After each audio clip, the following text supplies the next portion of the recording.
The Bourbon Friday show, where each week at the end of the week, we take a break, drink a little bit of whiskey, and get to know somebody from the STL startup community. So today I have Dave Costernaro with me. He is from Prepare.ai, and he is going to be talking about their conference that they just launched this past Tuesday. So to get started, I guess the first thing I want to ask you, Dave, is define AI for us. So what is artificial intelligence? Thanks, Nick. It's great to be here. So artificial intelligence, it has kind of this mystical aura to it. It's a big buzzword nowadays. It does, yeah. Really, it's kind of a moving target over the years. It's what I would call what the general public thinks about as on the bleeding edge of what a machine can do. Okay. And so that I think those goalposts move over time. Like you look back in the 1900s and, you know, the invention of the thermostat or the invention of cruise control at one point where like, you know, a machine is taking a sense, it's sensing from the environment and it's acting and it's producing an effect in the world. So like it is acting like a human in that respect. That was artificial intelligence at the time.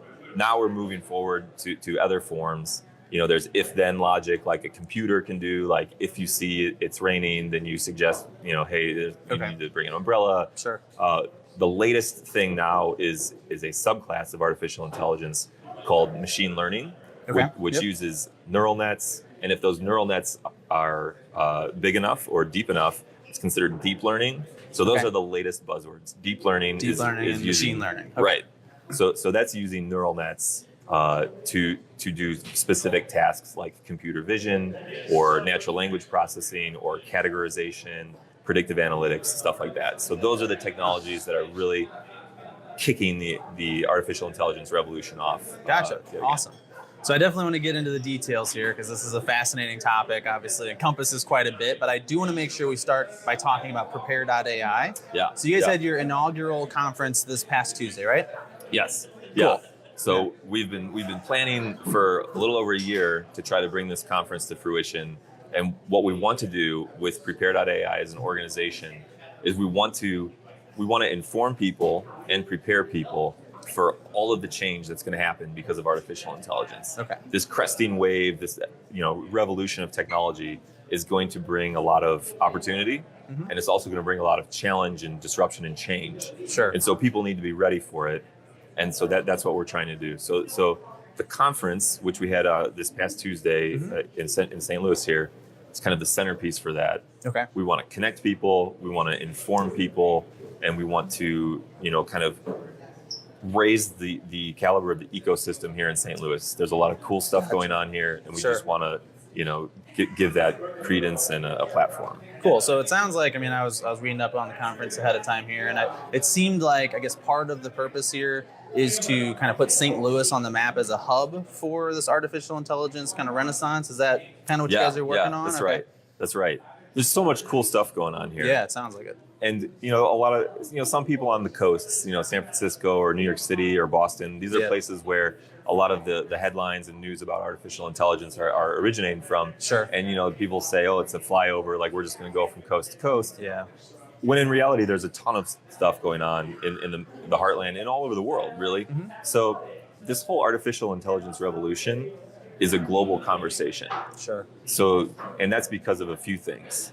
First off, there's open source code that has just exploded. So anyone with the wherewithal to go, they can go and download and learn and get this world-class computer code that will run these amazing technologies most of the time for free. Oh, wow. So there's so much stuff out there just downloadable for free on the internet. And even the big dogs, Google and Facebook and Microsoft, they're publishing a lot of this stuff, exposing some of their libraries.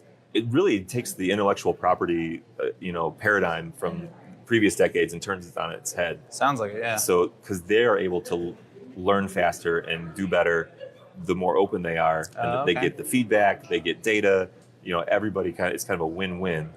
Interesting. Which makes it an open playing field for everybody. Yeah, that's pretty cool. So, the second thing that makes this a global conversation is that people are now taking all of that material and turning it into educational resources. So even if you don't have a computer science degree, you can go and take classes from some of the leading experts in the world and learn relatively quickly. It levels the playing field for educational capabilities. Is this something Prepare.ai is working on, or is there other places people could go for that information already, or Yeah, what does that look like right now? So we want to create resources, and we want to create unique resources. Sure. So there's a ton of resources that are already there, like Coursera, like Udemy, like YouTube. Okay. Yep. And so we want to point to there. So we have a webpage on our Prepare.ai website, www.prepare.ai. And it's the learn or the resources page. Okay. And so we kind of list, we try to denoise some of that because just as there's so much volume. And so we try to curate like, hey, here are the big papers that you should read. These are the big websites. These are the big voices that you should be listening to. It's kind of like a curriculum almost to kind of work through from. Yeah. Okay. So somebody who doesn't know anything about, you said even coding could start there? Yeah. Okay. Read some articles, read some of the things, watch some of the videos, take some of the courses.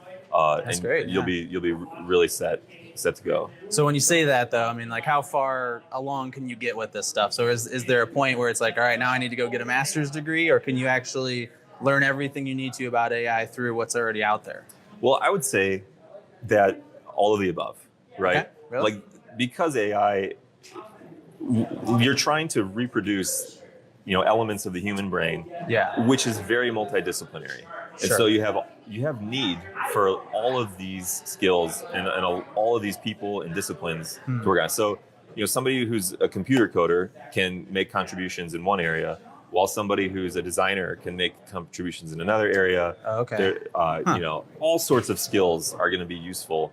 All sorts of human skills are going to be useful in the AI revolution. So creativity, teaching other people, caregiving, like using some of the AI skills in the healthcare field. Like, if you can leverage those and use your more human skills. The human skills are the things that are going to be much more important in the AI revolution. Okay. Got it. So it sounds like this open source thing is a big part of that. So I guess the feeling I'm getting is AI is so big and so complex that it's almost impossible to do it all yourself, right? I mean, there's just so many people that need to be involved. Yes, I would say to push the envelope forward, and the cutting edge research is being done very collaboratively, very open source, and all the great minds are working on it. But simultaneously, they're kind of, as they move forward, they package it up and kind of abstract that away. Just like none of us knows how a television works or a radio works. We just turn it on. Yeah. That's the march of human history.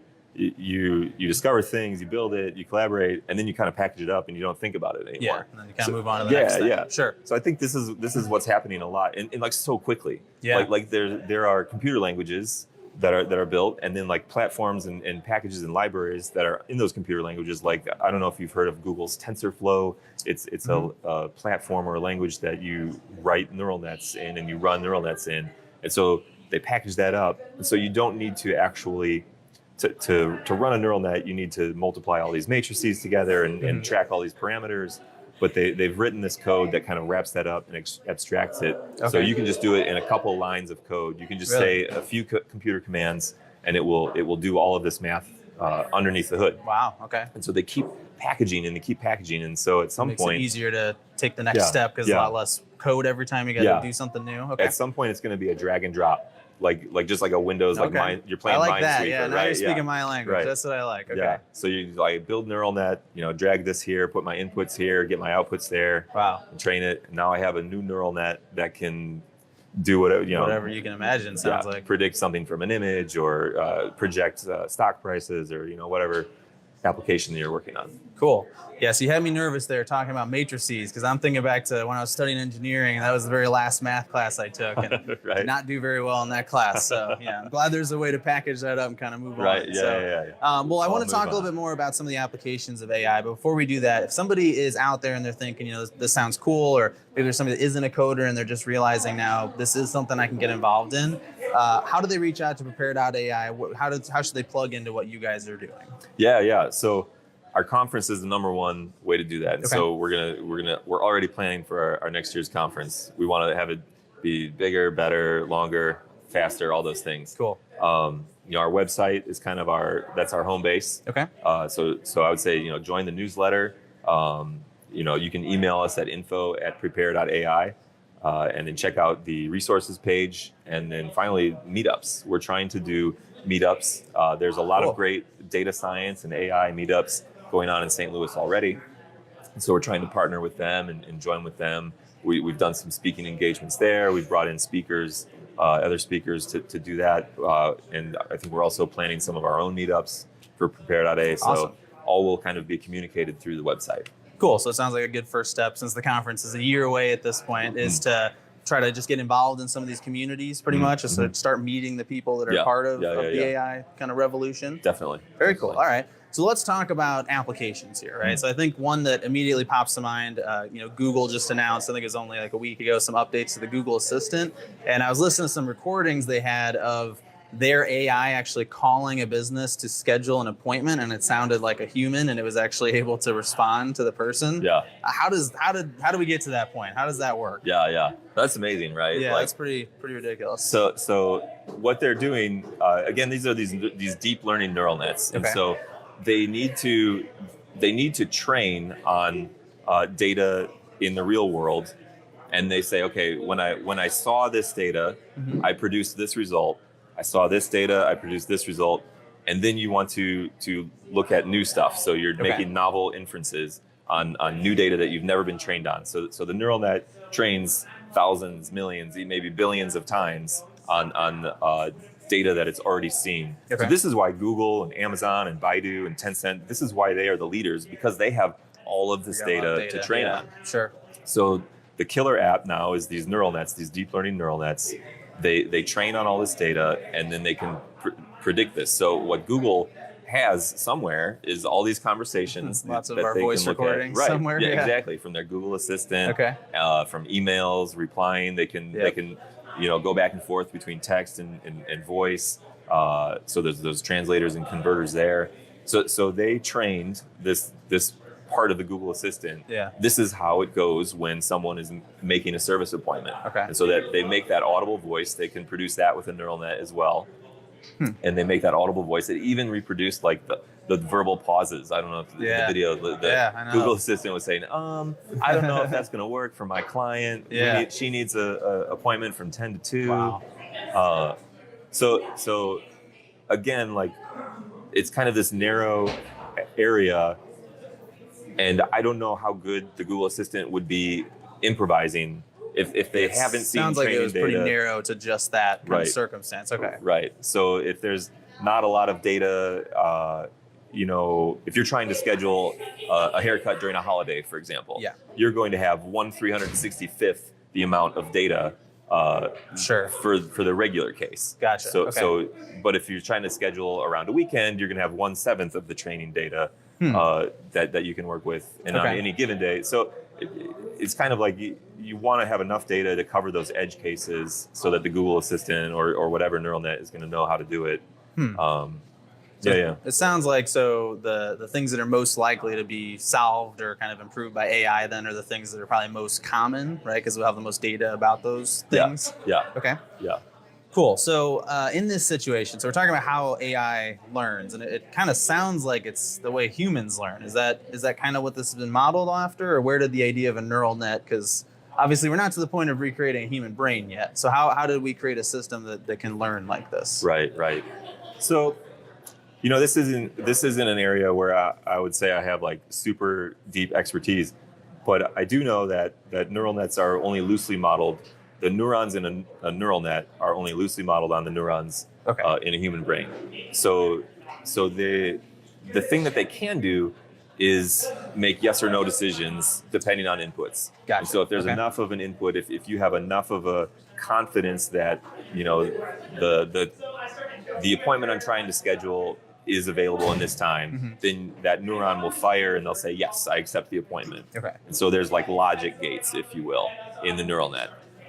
In the human brain, like those logic gates are going, but you're also doing this like complex parallel dance in your head where, maybe a context clue would tip you off and say, no, I'm not going to be able to make that. The drive is too far. Yeah. Like you've got all of your context going at the same time. Your driving time, your availability on your calendar, and then wait, I don't even want to get a haircut yet. I'm going to wait until after I go to this event or whatever. Sure.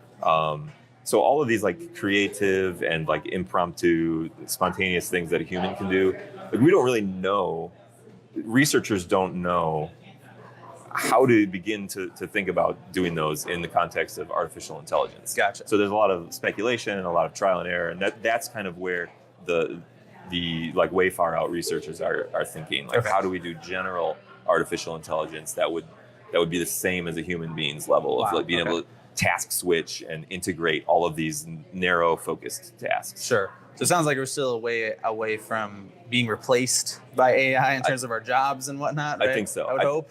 Yeah, particularly if you have a job that includes multiple of those narrow tasks. Okay. The narrower your job is, the more likely it is that it could be automated. So people are doing a lot of repetitive tasks. That's probably the first place to. Exactly. Okay. Exactly. And so that makes sense that we're getting closer to self-driving cars before other things because there's so much data and it's such a repeated process, right? Excellent point. Okay. Yeah. Cool. So I do want to ask a bit of a selfish question here. So I obviously focus on marketing in my business. So how is this going to affect marketing? So how would AI be applied to what we do? Yeah, marketing. So let's see. So when you're marketing, one of the things that you want to do is you want to divide your audience into segments. Yep. Okay. And say, I've got the this particular segment likes like this kind of bourbon, but this other segment likes an imported bourbon. Or I guess that's not a thing. Yeah, right? We'll hear about that in just a second here. But you're violating the rules of bourbon there. Whiskey, an imported whiskey. Imported whiskey. There we go. Okay. So you would have the artificial intelligence would kind of amp up existing methods that you already have. Like, so you might know that rule, and that would be an explicit rule, and you would say, okay, I'm gonna divide it half and half. But when you put the AI in, and it can look at thousands or millions of purchase decisions before, it can start to consider age, neighborhood. Do they like Alvin and the Chipmunks as a cartoon when they were a kid? Like all of these like random variables, things you wouldn't even think are related, right? Yeah. So it has the capacity to take all of those things into account, and maybe some of them are important variables, maybe some of them are not, and it's gonna more granularly divide into segments and personalize things for you. So I think one of the biggest things that AI, the neural nets that we've got now, are going to enable is this like bump on personalization. Yeah, personalized medicine, personalized education, personalized marketing, with the predictive power to make all of those things more relevant to the end user. That's awesome. So I think a lot of people are already creeped out by how accurate Facebook, advertising is, and it's only going to get creepier, I guess it sounds like. But yeah, I mean, from our end, I mean, that's great. I mean, I think the idea of using data to make predictions about what people are going to do, obviously as a marketer, I mean, that's a huge deal. And I think I heard that Facebook's already going to be offering that pretty soon. They're going to be starting to offer targeting that's based on what they think you're going to buy, as opposed to what you've already bought, using some of this research. Yeah, that's pretty interesting stuff. So it sounds like, short term, most of our jobs are safe, but there are a lot, things are going to get a lot more personal from especially interacting with different businesses in the next few years, it sounds like. Yeah, so that's right. Cool. All right, well, we're going to transition now. We're going to bring Eric on. Eric joins us every week. Eric's with Tenacity, and he's going to tell us a little about the bourbon that we're drinking this week. And then I have one last topic we'll get into in a second. Sure. Excellent. Yeah, so today's selection, I kind of, like the last few weeks, have been a lot higher end. Okay. I kind of wanted to get back in here, and this is a bottle of bourbon that when people ask me where they should start, this is one I usually would say, go out and buy this, because you can probably find this between 16 to 20 bucks. That's not bad. It's like in 2016 was rated the world's best bourbon. Oh, okay. For 16 bucks, dang. Okay. This is Jim Beam Black Label. It is extra aged, which probably means it's 6 to 7 years old. The standard white is about 4. But the other reason I wanted to bring Jim Beam out is that they make the most bourbon in the world. Yeah. And they just passed 15 million barrels in March. Holy crap. And they're kind of joking around in their marketing campaign. So they released the first smart decanter for the holiday season last year. I tried to get one. They were sold out in 2 hours. It started as a joke, not as much a joke. Wow. Right? So you can basically tell that decanter to pour you a whiskey. No kidding. Interesting. Wow. The other thing I think about with Jim Beam is there's such a large distiller, and it's a complicated process. It's a process where we're talking about big data models because you have to factor in things like growth of 50 to 100-year-old oaks. You have to factor in things like handcrafted barrels from cooperages. You have to factor in corn growth and that 4-month growth cycle. So all of these things, even though I couldn't find any full evidence that they're starting to use machine learning and artificial intelligence, there's definitely a lot of the supply chain questions that distilleries are dealing with that they're saying this is definitely going to be the application. Yeah, man, that's interesting. Yeah, that's awesome. Eric always finds a way to tie in the bourbon to the conversation. It's great. I love it. Yeah. So I did want to kind of wrap things up with one last topic, and I'd love to get both of your opinions on this. But I think a lot of people, when they think about artificial intelligence, and I certainly thought this, they think of Skynet from Terminator. Right. You know, it's like, oh, what happens when it goes wrong and it takes over the world and kills all of us, right? So first of all, like, how possible is that? It sounds like it's certainly nothing in the near future, but down the road, is this a possibility? I mean, what are we looking at here? Right. So I would say the artificial intelligence that we're seeing now and the artificial intelligence that we've seen in the past is all these narrow skills. Sure. And so we're building on those, and there are particular skills that are being just accelerated like dramatically, like these computer vision, the predictive analytics, the ability to process all of this data at once, do natural language processing. So when the task is well defined, it's a kind of a closed system and it's a narrow domain, the machine is going to blow the human out of the water. Okay. But what always happens is that you can't integrate and combine those in the creative ways that a human can. Sure. Okay. And what you have is that when a human teams up with a machine, that's always kind of the winning best combination. Okay. And so like Garry Kasparov, the chess grandmaster who lost to Deep Blue, the IBM Deep Blue in either the 70s, 80s, 90s.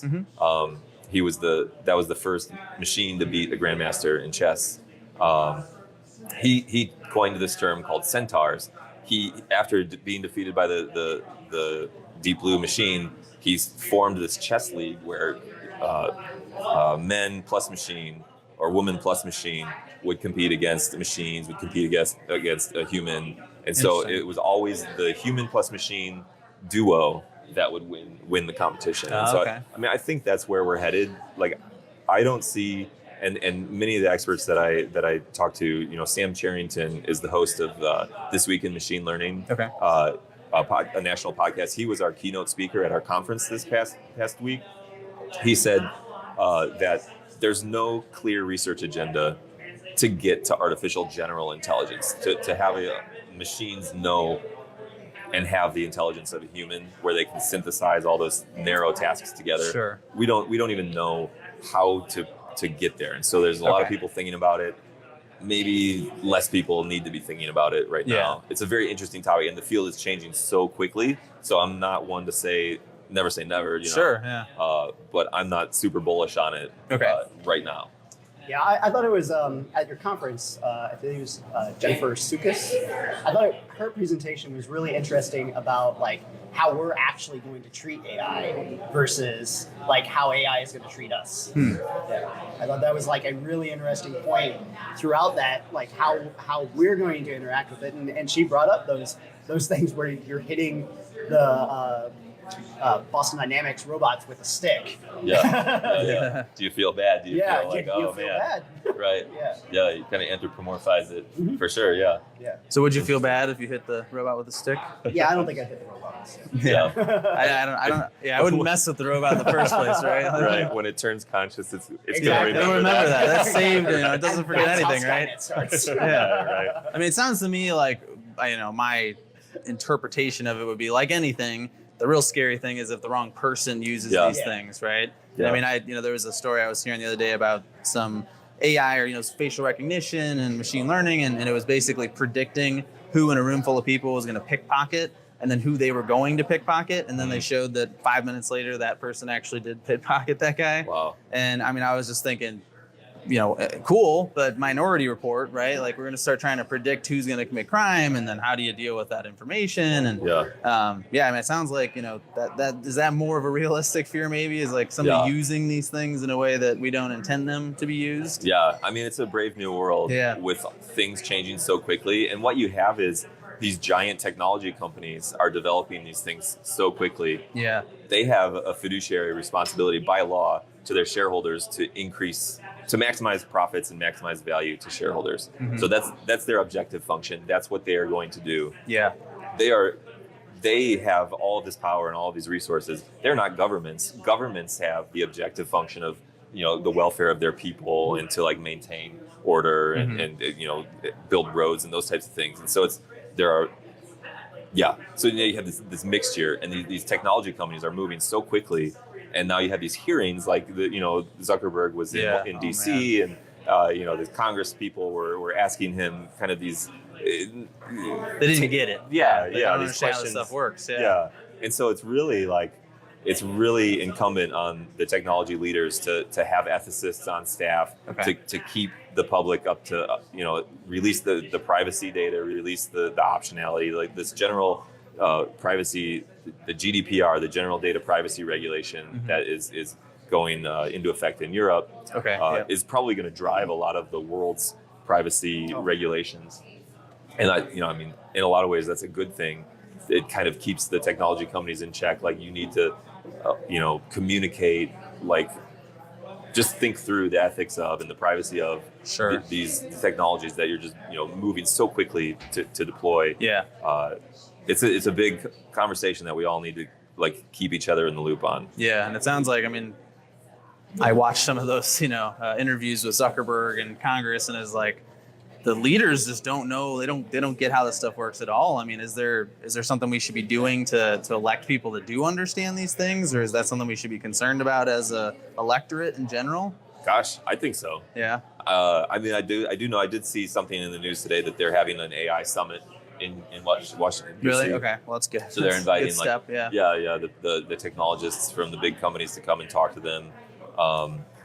And so, I don't know. It's a bit complicated question. I think it's certainly important to have people like you out there being able to talk about this at even a layperson's level and being able to explain these concepts to people that just are really hard to understand. Oh, I appreciate that. Yeah, I guess that that comes back to the mission. That's the idea. Right? Like we need to be talking about this stuff and this revolution, and we need to rally. Well, and I know Prepare.ai is a nonprofit, right? Yeah. So is that part of kind of why it's set up that way and what you guys are trying to accomplish, just kind of counterbalance the just full force ahead mentality that these companies have? Definitely. Okay. We want to be a balanced voice in it.